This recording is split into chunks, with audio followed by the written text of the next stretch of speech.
Shalom.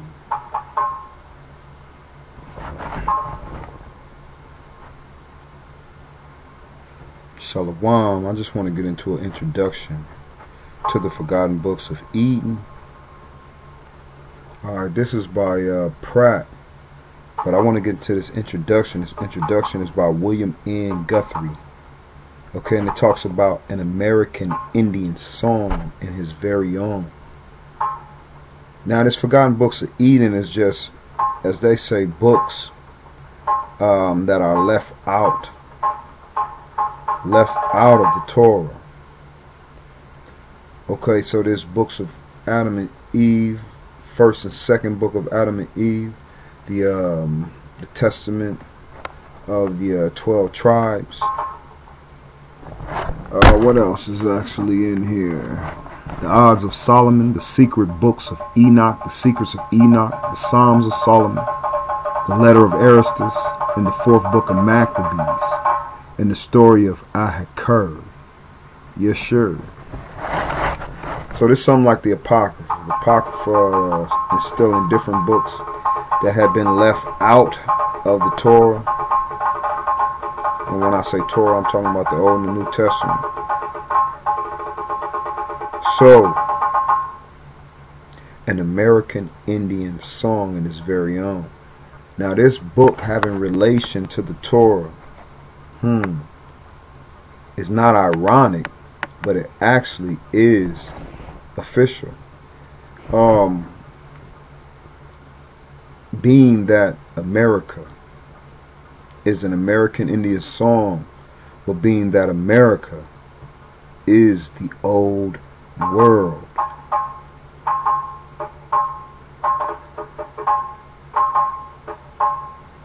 Shalom to that. America is the old world. Okay? America is the Garden of Eden. Amerikan. Okay? And when I get into this reading, you'll understand a little bit more of what I'm talking about. Yes, the Nile Valley River, the Delta, the beautiful Americans is the birthplace of man. What? Is the Garden of Eden? What?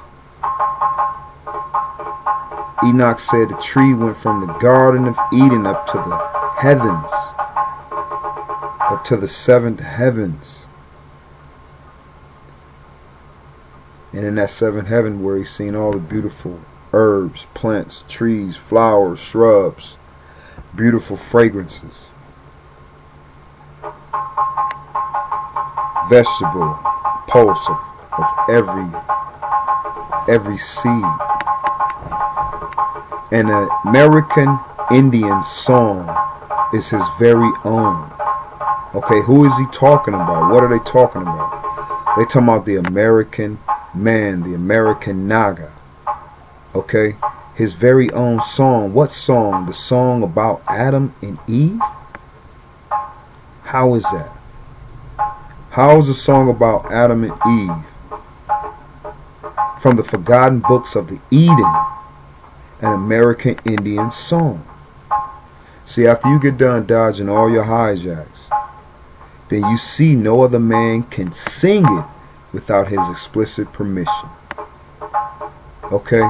And as you can see, this our source, our creator, Jacob, Yaharusalam, Menasseh, the Sea of Galilee, the Jordan, Hawayadim, yes, Mount Shasta, yes,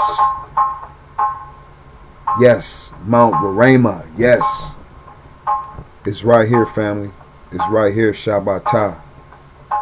It's right here, Shabbatah. So let's get into it. American Indian song and his very own. What does that mean? No other man can sing it without his explicit permission. This is from the Forgotten Books of Eden. It is impregnate with his aura. Okay? It is impregnated with his aura. It is not in our sense, however, property. It is believed to invest magically the singer with the mood whence it proceeded, and must therefore merge in some way the performer's identity with that of the originators. To sing another song, it is an invasion of his personality, a sort of spiritual piracy involving sacrilege. We talking about America, man. To sing another song, to claim another land mass, would be evasion, an invasion of his personality, a sort of spiritual piracy involving a sacrilege. Okay?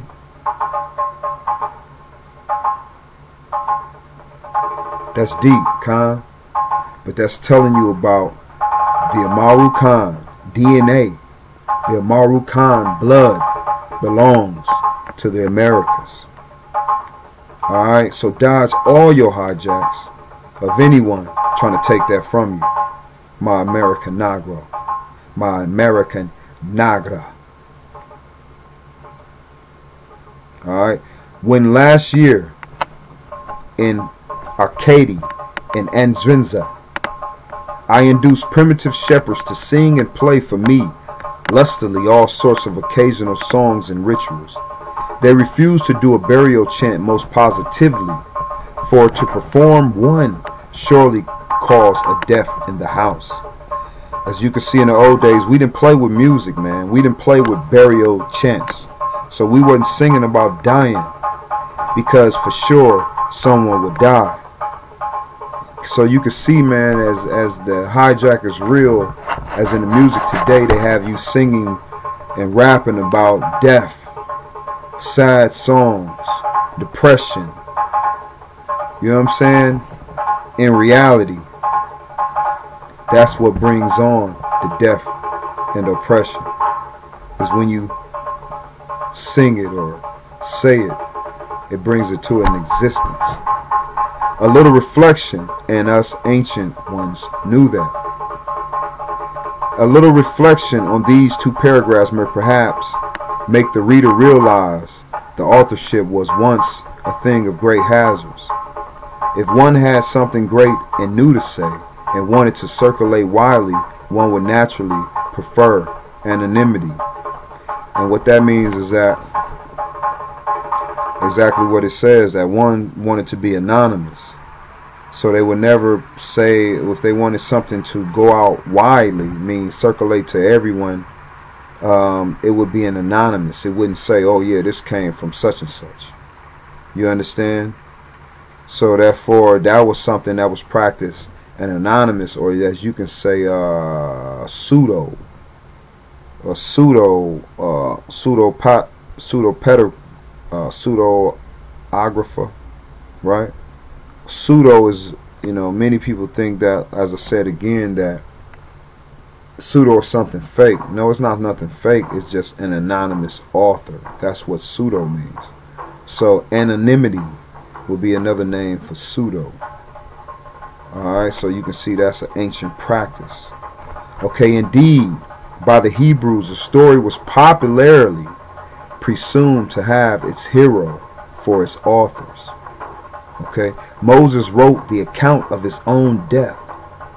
Deuteronomy. Now, as you can see how they correlate Moses with what? With what?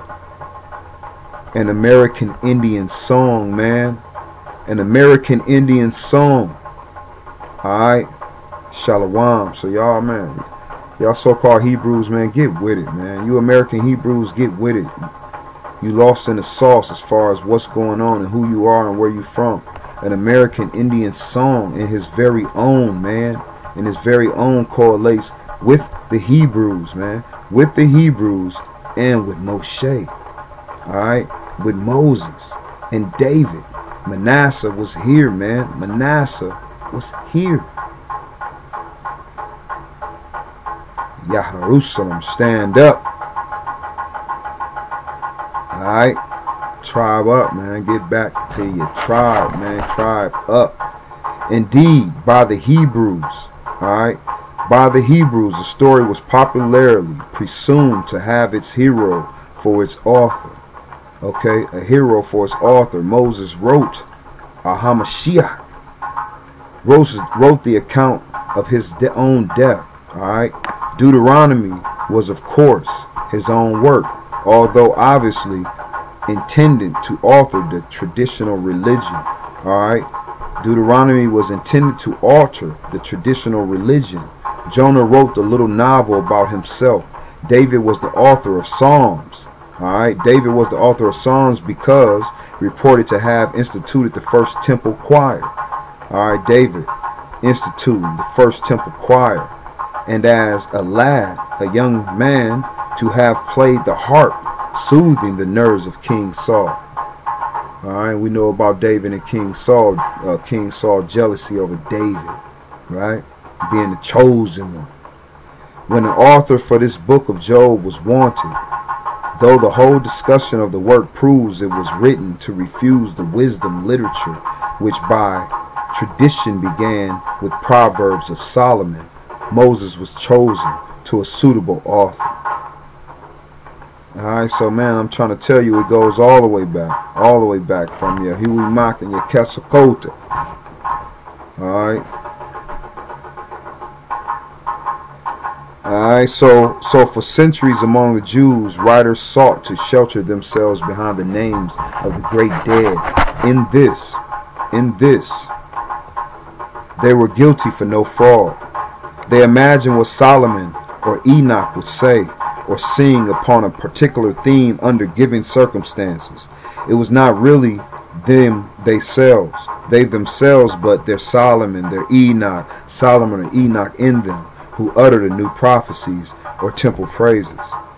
Thus arose that body of literature called the modern scholars, pseudo-depigrapha. Alright, that is, writings erroneously, unhistorically, and yet sincerely ascribed to heroic figures summoned from vastly deep by self-denying imagination, eager to alter man's belief and custom, to interpret his hope and sorrow without personal gain or fame.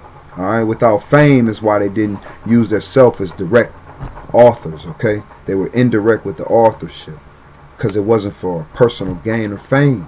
Alright, that's what pseudo is about. And also, may one add, without a deterrent of persecution to arrest free utterance. Alright, to speak freely. Alright, wouldn't be charged with sedition or causing riots because you speak the word of God, the word of Hawa. Take that secure breath. Alright? Take the secure breath of the Aleph Bet. Now it is foolish modern prejudice against an ancient piece of literature that its author veiled his person in his fiction. The only question is, was the writing of inherent value? Did it exercise influence? Okay? It is not too much to say that no modern can intelligently understand the New Testament. Alright? Unless he is acquainted with the so-called Apocrypha. Alright? You hear him? It is not too much to say that no modern can intelligently understand the New Testament unless he is acquainted with the so-called Apocrypha and with the pseudepigrapha as well. Alright?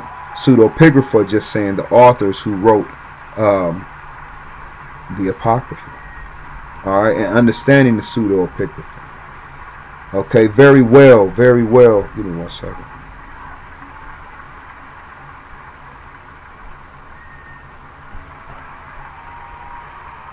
Okay.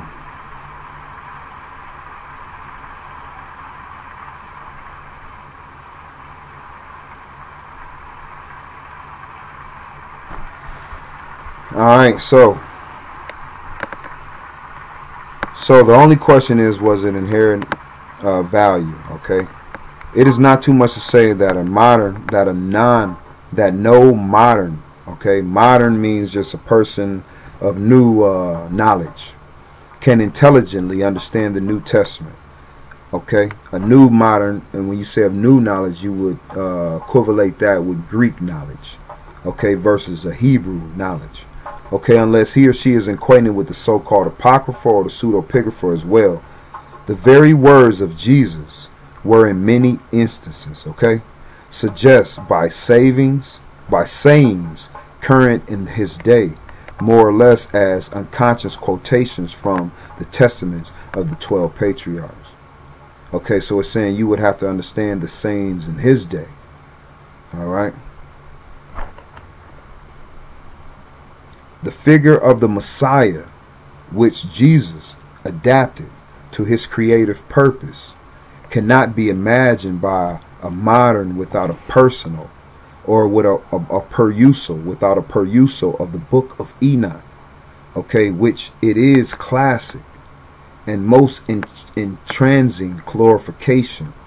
Without the odes and songs of Solomon, the atmosphere breathed by the earliest church cannot be divine. Okay, without the odes of Solomon. Okay, without the odes and the songs of Solomon, the atmosphere breathed by the earliest church cannot be divine. Hitherto, access to the literature has been confined to technical scholars. Its assembly will require special information and considerable expenditure. Okay, with this enterprise of the Alpha House Incorporated, it becomes democratic property. We shall have more intelligent clergy and laity when the volume has taken place in every library, and is so basically when it's basically saying when the books are revealed, or when the books come out, now you have other scholars different from these European scholars or Greek scholars actually have Hebrews that can interpret it. You understand the depths of these parallels and stories. Alright, so American Indian song, which is equivalent to Moshe, David, alright, Ahchwa, alright, which is equivalent to the Ruach, the Holy Spirit, Ahchwa. Introduction to the Forgotten Books of Eden.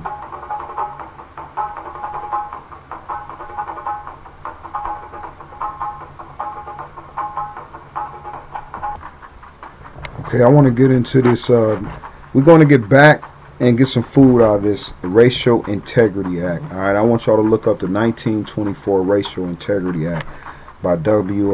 Plecker. All right, but what we want to understand is that Virginia's formerly longtime Registrar of Bureau of Vital Statistics, Dr. Walter Ashby Plecker.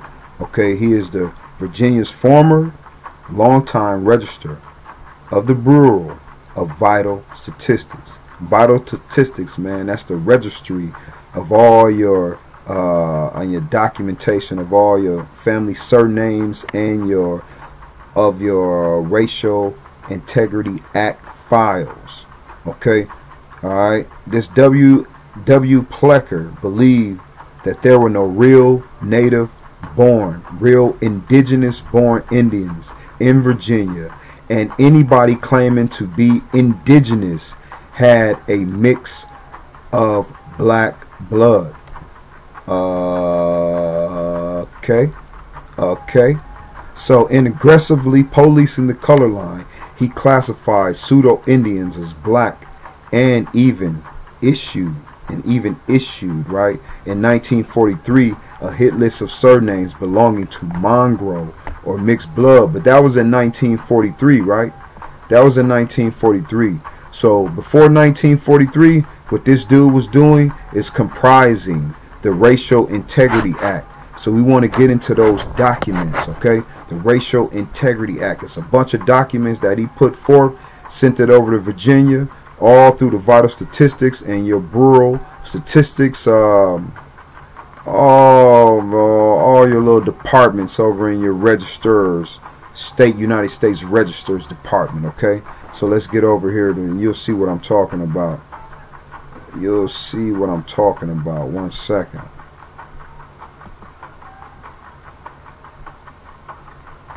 Okay, so like this one right here. like this one right here. Okay, this is your 1924 Racial Integrity Act. Okay, now this is how it all starts. Alright, now this is at your, from your Virginia, over in your Virginia,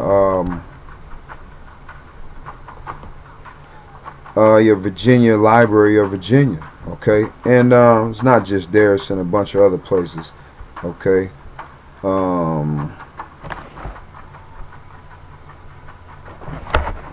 so we got the March 24, a new Virginia law. Okay, this is when they made a new Virginia law in 1924, and this was to preserve the racial integrity. What does that mean, to preserve the racial integrity? Alright, you had these white races coming over and settling in your Americas, so they form, you know, they form the United States governmental agencies that would that would statistically vitalize your race. And what I mean by that is they basically wanted to become the white race. So being that the white race was the highest on the racial classification, so they wanted to make themselves white, but in order to do that they had to deplete us from being in the white race, changing the meaning, the underlining meaning, changing the legislation, making legislation, alright, that would prohibit the laws or prohibit blacks, so-called blacks, which were indigenous Americans. Alright, this was after slavery. Okay, so it would be blacks, so-called blacks, indigenous, Negroes, alright, who were native to the land, or from indigenous tribes, or from tribes who were from other lands but were here before the European invasion. But understand that either way, free so-called blacks and so-called freed blacks all had to classify something other than Indian or white. They had to classify themselves as colored, Negro, black, or African American. Okay, and it was for a sole purpose, a sole purpose. Remember, these people already knew what they wanted to do. The blueprint was real, we just didn't have no idea of the blueprint. Okay, so in order to make this, you know, this statistic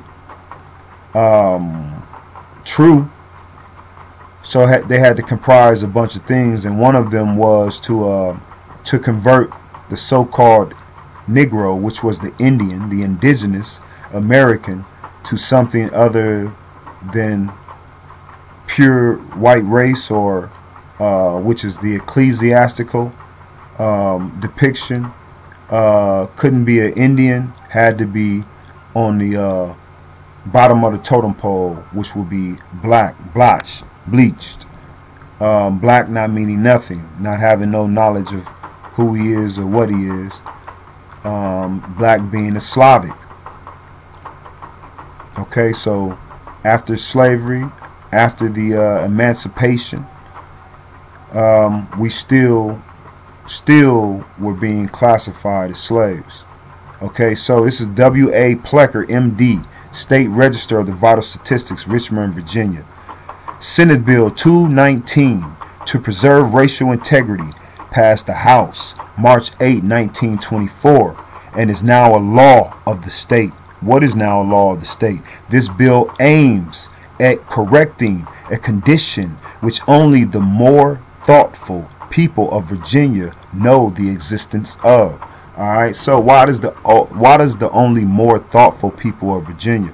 Because these are the only people that thought to make something as boldly and fictitious up. Okay, but they wanted to change the times, they wanted to change the future. Alright, so we were basically coming out of our high rankings in society after slavery into this the high rankings, what I meant before slavery. Now we're going to have this this new class after slavery, where now all blacks, all dark-skinned people, all melanated people are now the lowest on the totem pole in the racial classification. Alright, so it is estimated that there are in the state from 10,000 to 20,000, possibly more, near white people who are known to possess an intermixture of colored blood. In some cases, to a slight extent it is true, but still enough to prevent them from being white. Okay, so his Plecker is telling them right now. So now he's telling you that you have to have 100% so-called, you have to look 100% so-called white. Okay, literally. Okay, in order to be classified as white. That's what he's saying. In the past, it has been possible for these people to declare themselves as white. Okay, he said he's talking about the near white people, literally. Okay, themselves as white, or even to have the court so declare them. Then they have demanded the admittance of their children into the white schools, and in not a few cases have intermarried with white people. Okay, so this is what they want to make the law against. In many countries they exist as distinct colonies holding themselves aloof from Negroes. Okay, he says in many countries they exist as distinct colonies holding themselves aloof from Negroes, but not being admitted by white people as of their race. Okay, so he's telling you that the new white race is literally so-called looking white people. Okay, in any large gathering of school or colored people, especially in the cities, many will be observed who are scarcely distinguishable as colored. These persons, however, are not white in reality, nor by the new definition. The new definition. So he's telling you that there was an old one, and he's telling you that he's changing it. Nor by the new definition of this law, that a white person is one with no trace of the blood of another race. Okay? Except that a person with 1/16 of Indian blood. Okay? Of American Indian. Okay? If there is no other race mixture, you may be classified as white. Okay, so how would the white have a trace of American Indian blood in them? Okay, so whose blood are they talking about? Whose blood could they be talking about when they're talking about the American Indian blood? So right now he's disclassifying the American Indian, the real American Indian. Okay, he's declassifying, and he's calling the American Indian the so-called mongrel. The mongrel that came over here, okay, that was not originally from here. That's who he's calling, because that mongrel has Neanderthal blood in him. So he's saying that because they are so related, okay, they are related through blood, okay, because that bloodline has a little bit of the so-called white man who calls himself the Caucasian in his blood. And he knows that. So he says that, okay, if we have a little bit of that blood in us, then therefore we still can be classified as white.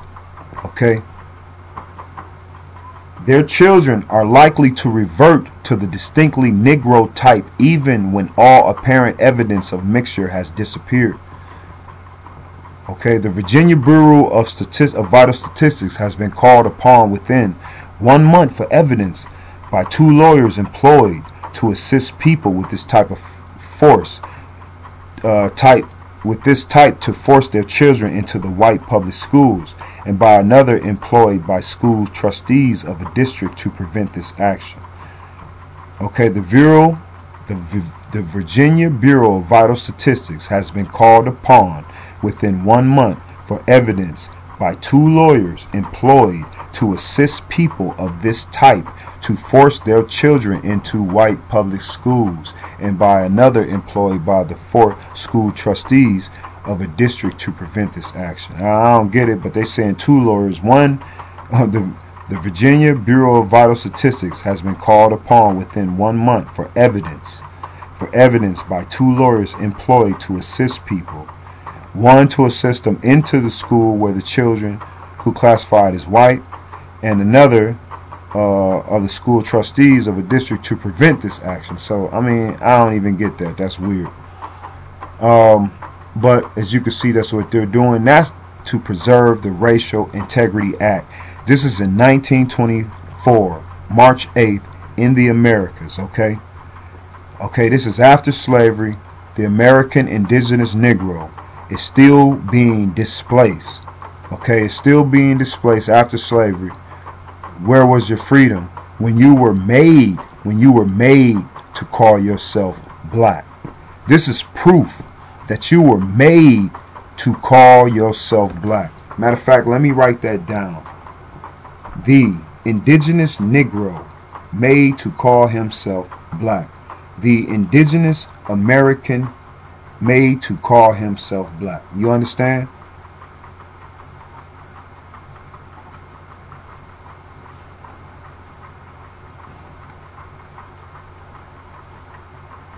To call himself black.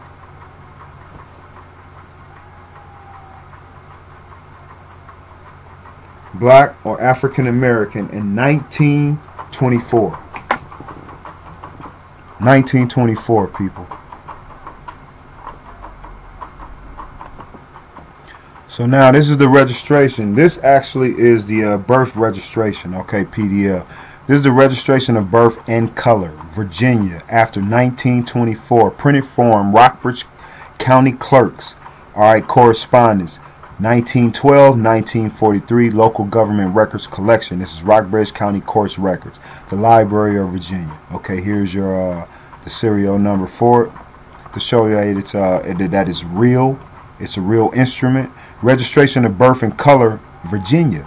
Okay, as you can see, they have the full name. Now, this is evidence that we have already submitted about a year ago. So we're just coming back, revisiting these topics of your Racial Integrity Act, your Indian Acts.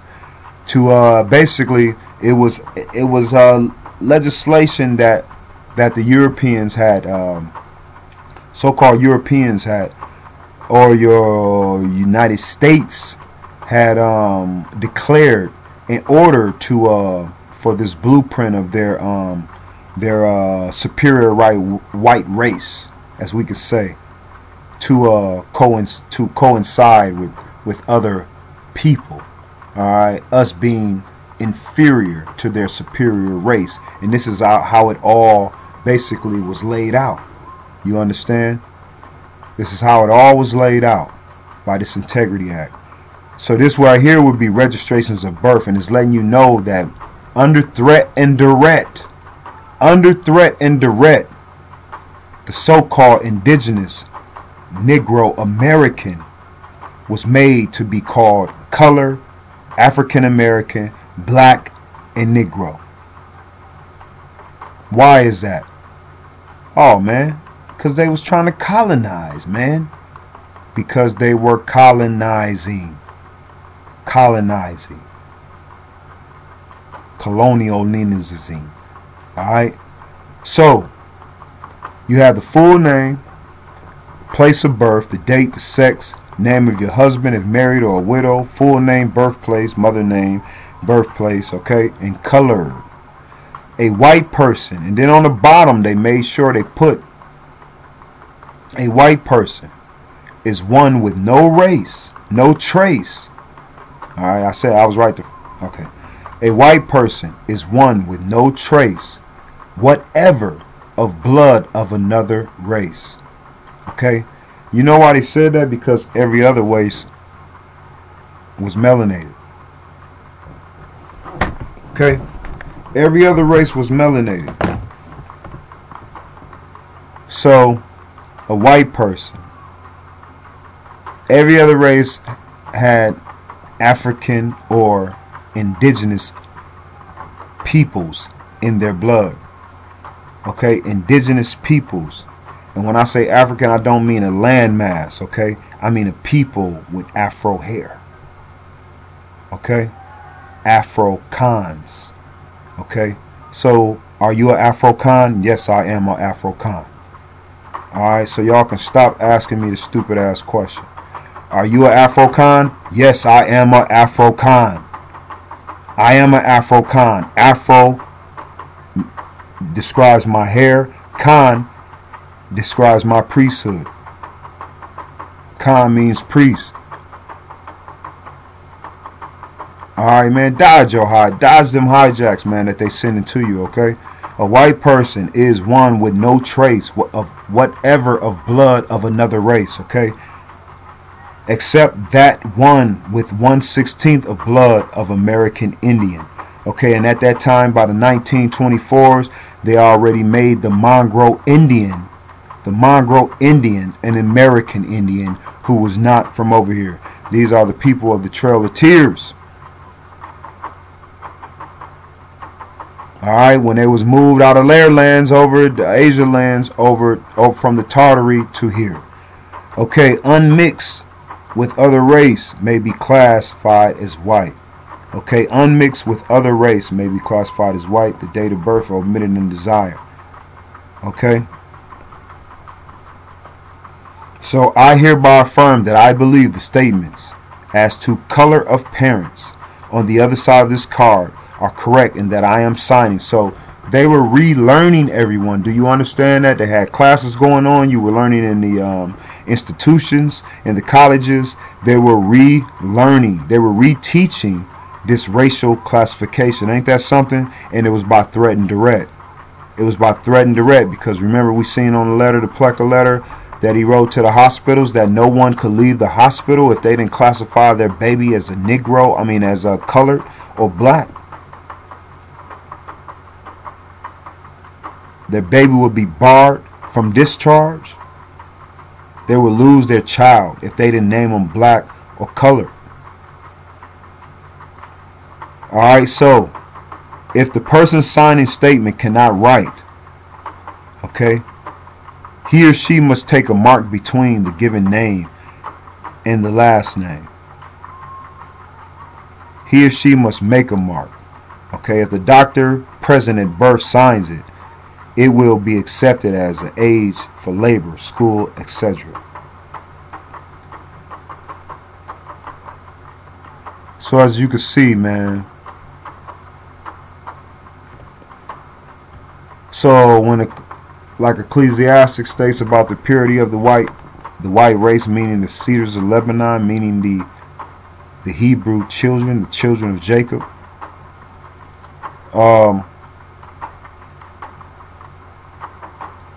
As you can see, this register of vital statistics is changing that. And now the white race will be stating someone who literally looks white. Someone who literally looks white. And if the white man came over here and made babies, mixed blood, the children could not be white. The children could not classify as white no longer. So as you can see, there was a hijack going on, family.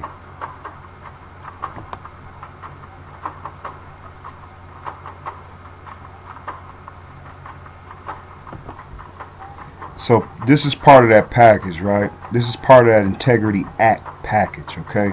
So this is from the Commonwealth of Virginia Bureau of Vital Statistics, State Board of Health in Richmond. Okay, this is on May 9th, 1925. Okay, 1925 letter. Alright, so we got the 1924 Racial Integrity Act, and we got the birth certificate registration, the birth registration. Now we have the Plecker 1925 letter. Okay, this letter was to Lexington, Virginia. To Honorable A.T. Shields, Rockbridge County Clerk's Office, okay? Now this letter was in regards to making them adjust. Okay, this was clarification, making them adjust to that new racial classification, okay, of the indigenous American being, making sure he wasn't classified as white. Okay, so it says, "Dear sir, All right, now this is to Shields. This is from Plecker, okay, who was head of the vital statistics, okay. All right, now this is to your county clerk's office, all right, in your courts. Okay, so dear sir, in reply to your letter on May 4th, which came during my absence from the office, I beg to advise that the matter in reference to an appeal in the Antha Sorrell's case was left to the Attorney General and the lawyer Mr. Schumacher, okay, employed by the Anglo-Saxon clubs, okay, the Anglo-Saxon clubs. After going over carefully, now these people were employed by, okay, hold on, after going over carefully the evidence in view of the fact that nothing new could be introduced, okay, that's a lie again. Everything new has been introduced. They decided that it was unwise to appeal the case at the only evidence upon which we absolutely rely, that of our records was set aside by Judge Holt, and we would not care to take the risk of having the Supreme Court render a similar decision. Our hope is to drift along until the next legislature. Okay, so you can see that the Supreme Court was not in their favor of what they were trying to do. So their hope was to drift along until the next legislator and have them pass a bill preventing the marriage of the Indians with the whites. Okay, preventing the marriage of Indians with the whites. Okay, now the whites they're talking about is the literally so-called white people.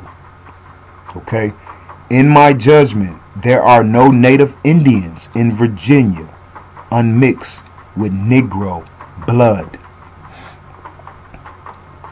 How is that? In my judgment, there are no native Indians in Virginia unmixed with Negro blood. Because these Indians, all so-called modern Indians, have DNA of Negro blood. They have melanin in their blood. So what he's saying is we don't want no so-called Indians, right, who are the mongrels, who are so-called mongrel people, and no Negroes classified as white.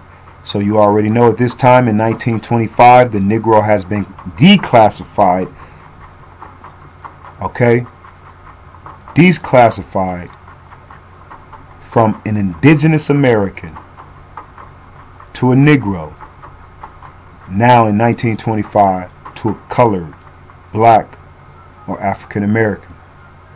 As to the Robinson, Heartless, and Tyree people, okay, I think you will get their pedigree and trace it up to their old birth records.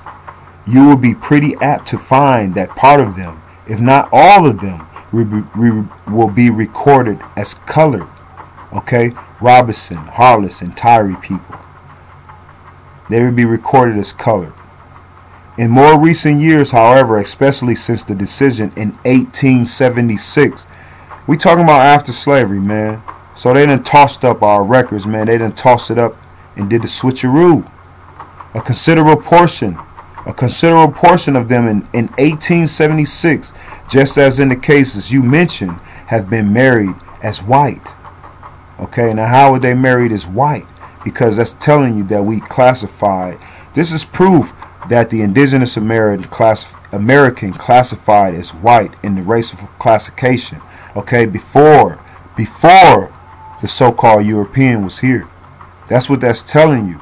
Okay, because white stood for not a literal color of a person, but an integrity. It stood for purity. Okay, it stood for cedars of Lebanon. All right, which would be the Hebrew people, which would be the children of Jacob. Okay.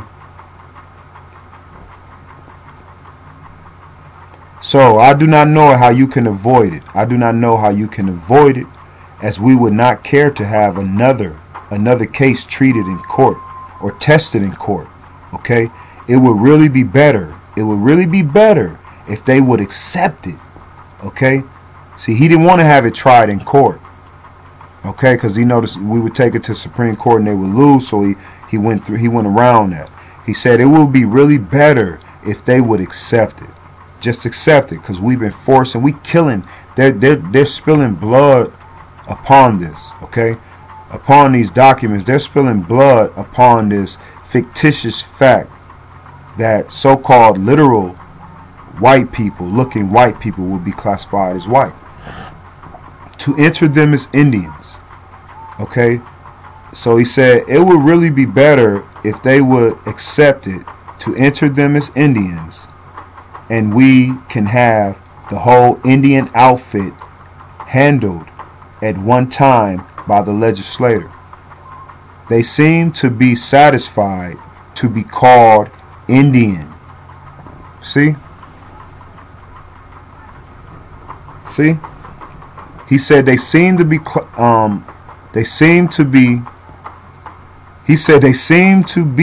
satisfied to be called Indian. So he said it would really be better if they would accept it, to enter them as Indians, and we can have the whole Indian outfit handled at one time by the legislator. So he was having the legislation deal with these affairs to go against the indigenous peoples of the land. What is this legislation? This legislation is 3 branches of government.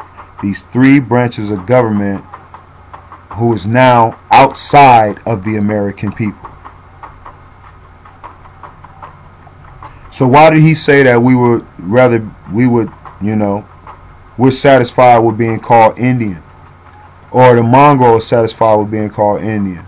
Because Indian is just a second-class race. That's why. Indians were told what to do. The white race was not. Okay?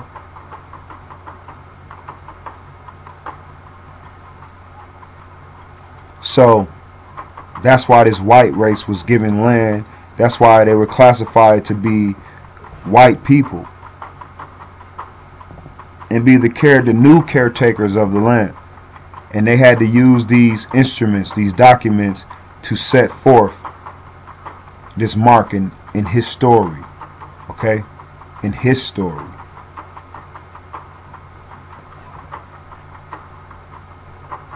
So like I told you previously, this guy says he's trying to have legislation handle the whole thing as far as the Indians, because really they're going to move you to a reserved land. That's what he's basically saying. So they're being cool, classified as Indians. So after you classified yourself, they moved you off into other lands, remember? Okay, and we can have the whole Indian outfit handled at one time by the legislature. They seem to be satisfied to be called Indian. Alright? And forgive me, the words are kind of small, so I'm fumbling over, but we getting the food out of it. Alright, so even Indian wouldn't be the proper term. The proper term would actually be white. When you're dealing with your racial classification, okay? Your racial classification. I am telling you this, however, as a matter of confidence, as we would not care to arouse opposition in advance. Alright, he's talking about taking it to the higher courts. The people taking it to the higher courts and winning. He don't want to do that. It looks not very much as if a considerable portion of the Rockbridge tribe has gotten away from us. Okay, a portion of the Rockbridge tribe has gotten away from us because they took it to the Supreme Court, and that we will find it hard. It's a hard matter to properly classify them in the future. You see that? Now, what he's telling you, that a group of tribe members, that a group of indigenous tribe members from the Rockbridge tribe has gotten away from us. So he's saying that they took their matters to the Supreme Court and they won. Okay? About them being classified as colored. Okay? And that we will find it hard for that matter to properly classify them. when he's saying properly classify them, he means to improperly classify them. To them, that's proper. Okay, to classify them in the future. Okay, so he's saying that Rockbridge tribe, we won't be. It'll be hard for us. So you can see that his goal, all right, his short-term and long-term goal. This dude, W. Plecker, all right, from the Vital Statistics Register Department in Virginia, was to classify his long and short-term goal was to classify all the indigenous Negro people, all the indigenous Americans, all right, and all your tribal people that was here before them as colored people. All right. Judge Holt's unfortunate decision has greatly emboldened them. Okay. In Amherst County, however, we are still able to hold them in place. Okay, so this judge in Amherst County, all right. However, okay, now the judge in Amherst County, he actually helped them classify themselves right. Okay, Judge Holt, unfortunately, decision was greatly emboldened them. So that means that his decision went against what this W. Plecker and the Vital Statistics was trying to do.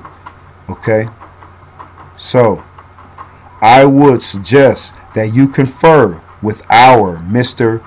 V. W. Davis of Fairfield, who seems familiar with the facts. He wrote us a letter which might be considered confidential, and I would not take care to quote from it, but you can talk to him yourself. Okay, very truly, this is from W. Plecker, the State Register, and he's talking about a letter that was wrote in confidence with Mr. Davis of Fairfield. Okay, what do you think they were talking about? Maybe the killings or the actual changing of the registration of our people. Yeah, man, it's deeper than mud pies, family. It's deeper than mud pies, family.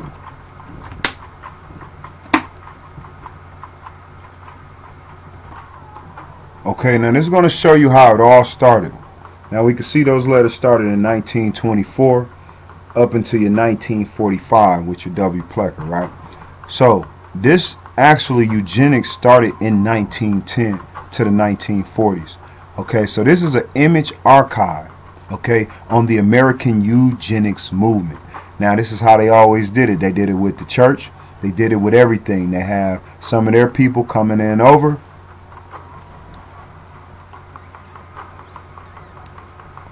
They have some of their people coming over from the Europes to teach this into your universities, your institutions, your churches, and everywhere else you can name. Alright, so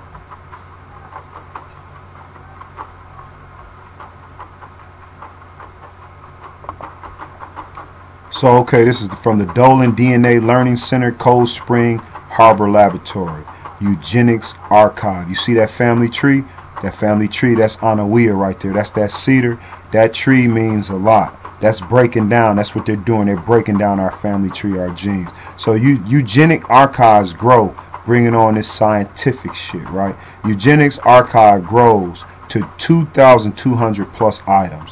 Browse 950 new photos, papers, and data, including extensive collections from noted eugenicists. Discover Francis Galtine, right? Galtine, Davenport, Esterbrook, right? Gavin's work on fingerprint analysis and composite portraits, right? Portraiture, and read Charles Davenport treatise, Eugenics, the Science of Human Improvement. Okay, that's what they call their racial integrity act, is to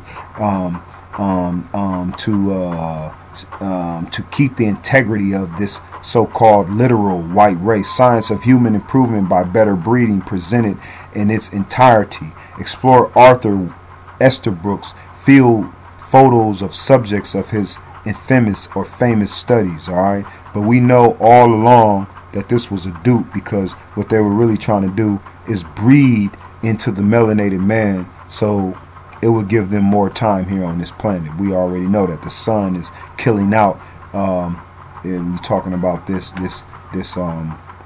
all so-called white man. Okay. So let me see. The famous study, read the Jukes in 1915, Mongrel, Virginians, and the Nam family. Click the search or the archive button to access the image. So they got a book called The Jukes. Famous studies, The Jukes in 1915, about the Mongrel Virginians. Okay, and we know the Mongrel is a name that was hijacked also, because we know Mongrel also was the melanated Negro man also. Okay, so examine the chronicle of how society dealt with the mental illness. Okay, mental illness and other dysgenic traits in the final installment of our website. Now dig this, man, dig this. This same vital statistics, these courts were diagnosing the Negro and the melanated man with the illness if he even apprehended to the thought that he was indigenous. They labeled him as a sick man. Okay, same thing they sort of doing today, that you see your Afro community today is saying that, what, you an indigenous American? You from here? They like, man, what, are you crazy, man? That's some white man shit, man. You from here? I had a brother tell me that the white man was here in America before me. Before me. How is that? How is that? Explain that to me, man. Alright, so they're talking about traits and final installments. Okay, DNA Interactive. Meet 4 individuals who became objects of the eugenics movement's zeal to cleanse society of bad genes during the first half of the 20th century. This is in your 1900s, all right? What did they say? They became objects in the eugenics movement, all right? The eugenics movement, zeal to cleanse society of bad genes during the first half of the 20th century, okay? That's your early 19th century, okay? Then meet a modern day heroine for an account of the mental illness and the lesson it holds for living in the gene age. Okay, this is what they done.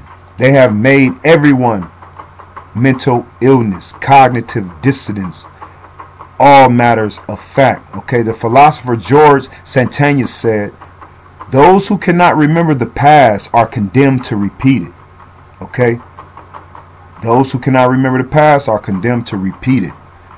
This adage is appropriate to our current rush into the gene age, which has striking parallels to the eugenics movement of the early decades of the 20th century.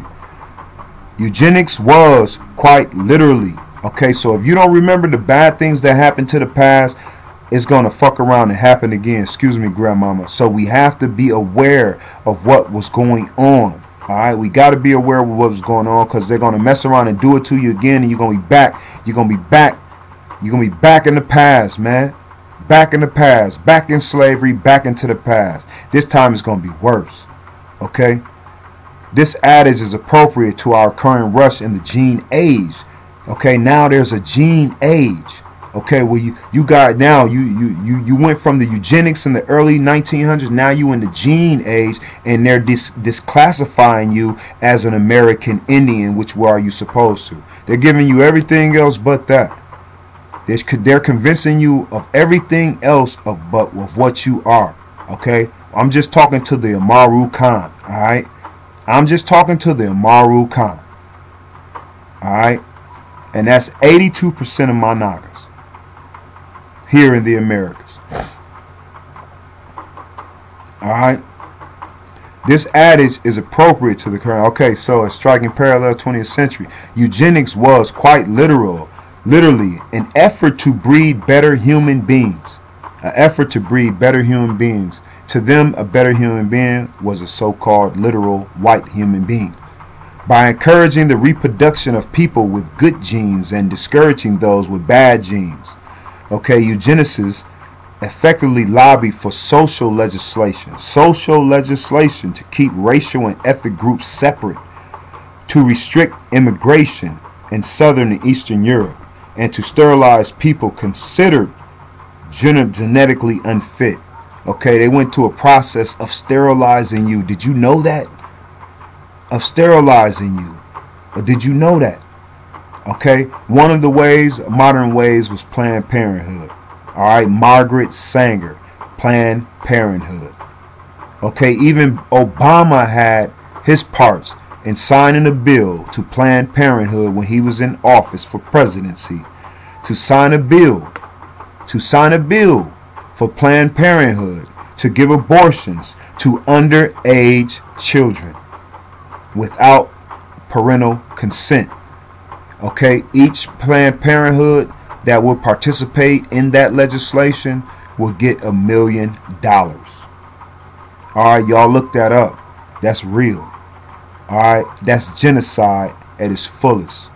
Alright, and Planned Parenthood has always been one way for genocide in the so-called Indigenous American community. Alright. So elements of the American eugenics movement were models for the Nazis, whose radical adaptations of eugenics culminated in the Holocaust. Alright, so we know Indigenous Americans, this is the American Black Holocaust, the eugenics program, slavery, eugenics program after slavery. This is the American Holocaust. Okay? So, we now invite you to experience the unfiltered story of American eugenics, primarily through materials from the Eugenics Record Office at Cold Spring Harbor, which was the center of American eugenics research from 1910 to 1940. Alright, 30 years they used this eugenics programs. In the archive, you'll see numerous reports, articles, charts, and pedigrees that were considered scientific facts, telling you indigenous people stay away from these scientific so-called facts. In their day, it is important to remind yourself that the vast majority of eugenics work has been completely discredited. Okay, in the final analysis, the eugenic description of human life reflected political and social prejudices rather than scientific fact. Okay, now you observe that. But from 1910 to 1940, nobody stopped this from going on. Okay, so where is the recompense? Where is the retribution? Okay, reparations for our people that had to go through this. You held these people at high arc that delivered this type of scientific so-called fictional information. But you held it as keen, vital information in that time, and you acted upon it. And we suffer from it. We suffer from it. So who's going to help us get our dignity back, our integrity back? Nobody but the Most High, right? No one but the Most High. No one but the Most High, who brings us the Hamashiach. The Hamashiach is clairvoyance upon your decision to commit the law. Understand, overstand. Okay? So you may find some of the language and images in this archive offensive. Even supposedly, oh, for real, you think so? Even supposedly scientific terms used by eugenicists were often pervaded with prejudice. Okay? With prejudice against racial, ethnic, and disabled groups. Okay? Some terms have no scientific meaning today. For example, fetal mindless. They called us feeble mind. Feeble mind. They said we had little minds. Okay? Because we didn't know all this bullshit. We didn't know this incorrect knowledge. Now we done went to your schools. Now we done went to your universities, your institutions, your trade schools. And what we learned? We learned how to do everything backwards. We learned how to count slow. We learned how to run slow. We learned how to do everything the long way. Why? Why do you teach us that way? So you can always be a step ahead? Always be a step ahead of the indigenous peoples? I don't think so, man. I don't think so. All we need is Hawa. All we need is Hawa. So you call us feeble minds was used as a catch-all for a number of real and supposed mental disabilities. Okay, so feeble mind, basically, they classify everyone who didn't agree with their terms under that. And so you would be diagnosed with a disability used to make members of ethnic and racial minority groups appear inferior. So once you got hit with a racial identity, then you would be labeled as inferior. However, we have made no attempt to censor this documentary record. To do so would distort the past and diminish the significance of the lessons to be learned from this material. Alright, during a 2-year review process involving a 14-member advisory panel, this site has developed an editorial policy that protects personal privacy and confidentiality. For this reason, names and places have been deleted from the pedigrees, medical documents, and personal. See how they protect their people? See how they protect their people when these people needed to be imprisonated if they're still living? Indoctrinated, the fact that this need to be in documentation of the people and family members who done this, and what family members and group of people and tribes that it was done to. But we know they tried to do it to everyone. Alright, and even he stated in one of the letters that he didn't get to do it to a certain tribe. Alright, a certain tribe, because they were smart enough to go take it to the Supreme Court. Alright, this is the image archive of the American eugenics movement. That means the eugenics movement on the American indigenous people. Alright, so wake up, wake up, wake up. Alright, remember, law is vibration, vibration is law, law is Hawa. Remember that. Don't forget that. Breathe that. Make sure that breath is secure. Alright, Apala Ka Tawab. Alright, Apala Ka Tawab. I hope all is well. I will see y'all soon, man. Hopefully in the ether. Y'all remember, man, y'all need some books to read. Please go to the Drop Libraries, protected by the 432 Drop Radio. Alright. Support your Drop Library, man. We got PDFs all about you, okay? From 100 proofs that the earth is not a globe, to the Native American law and colonialism, white slavery and bartering states, true authorship of New Testament. Alright, bondage, freedom. Law is vibration. Vibration is freedom, man. Nothing but freedom.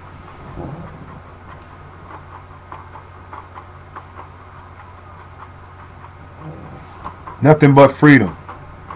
So remember,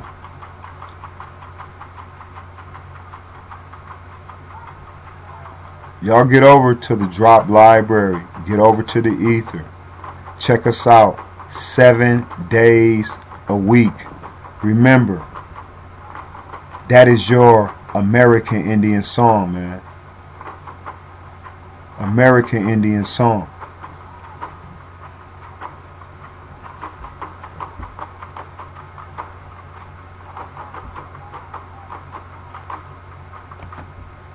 Remember, freedom, man. Freedom. Only way with freedom is with the Father. He's telling you how to be free. Get back to the Torah, man. He's telling you how to be free.